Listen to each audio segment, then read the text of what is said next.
বলে সব ফসল আর ফলের মধ্যে স্বাদ বাড়াবার জন্য আল্লাহ চাঁদের আলো দিয়েছেন।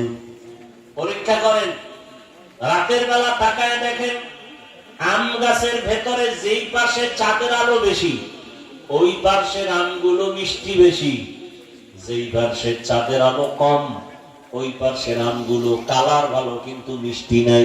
আচ্ছা তরমুজ দেখছেন নি? তরমুজ মাটিতে থাকে না, বড় হয়ে উপরের অংশ দেখছেন পুরা কালা, মাটির সাথে যেটা লেগে আছে এটা সাদা। কেন? কয় সূর্যের আলো পায় নাই। শুধু তাই, আবার দেখেন ওই উপরে চাঁদের আলো লাগছে মিষ্টি, সাদা অংশ চাঁদের আলো পায় নাই, মিষ্টিও লাগে না, পানি পানি। বুঝেন না? তাহলে দেখেন তো চাঁদ এই যে এগুলো করতেছে আল্লাহর জন্য না আমাদের জন্য? আমাদের জন্য। তাহলে একটা সব দুনিয়ার মখলুক আমাদের জন্য।